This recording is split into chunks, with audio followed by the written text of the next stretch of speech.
Chỉ số bộ đặcนี้ ក្នុង video នេះ ខ្ញុំ បាទ ចង់ បង្ហាញ បងប្អូន អ្នក អំពី motor Rana 2 model បាទ តែតទៅ ជាមួយ នឹង 2 model នេះ គឺជា ប្រភេទ ប្រើ ថ្ម 18 volt ដូចគ្នា បាទ តែ បងប្អូន អ្នក គ្នា បាន ឃើញ ហើយ គឺ រូបរាង បាទ ខុស គ្នា ណា តែតទៅ ជាមួយ model នេះ គឺ DJR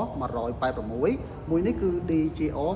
189 បាទ តែតទៅ ជាមួយ នឹង 189 នោះ តួ ខ្លី ជា ប្រភេទ motor មិន ប្រើ ធ្យូង ហើយ មាន constant speed លឿន ថេ ណា នៅ ពេល ដែល យើង កាត់ ទៅ គឺ វា ថេ វា ជួយ ឲ្យ អូតូ បាទ ប្រឹង អូតូ បើ ទោះ បី ជា មាន ឧបសគ្គ ឬ មិន មាន ឧបសគ្គ ក៏ ដោយ អញ្ចឹង ណា បាទ សម្រាប់ ប្រភេទ នេះ គឺជា ប្រភេទ ប្រើ ធ្យូង បាទ កន្លែង នេះ កន្លែង ដក ធ្យូង អញ្ចឹង ទៅ បាទ ហើយ តួ របស់ វា យ៉ាង វែង អញ្ចឹង ណា បាទ អ្វី ដែល ខុស គ្នា មួយ ទៀត គឺ ប្រភេទ នេះ ណា ប្រភេទ នេះ គឺ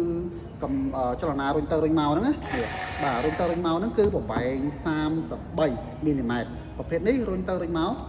តែ 22 ទេ បាទ ហើយ តួ របស់ វា យ៉ាង ខ្លី អញ្ចឹង ទៅ ណា បាទ ហើយ តើតោ មួយ ការ ប្រើប្រាស់ អាច កាត់ បាទ ដែក កាត់ ឈើ កាត់ ជាប់ PVC បាន បាទ អាស្រ័យ ទៅ លើ ការ ដោះ ផ្លែ នេះ បាទ ផ្លែ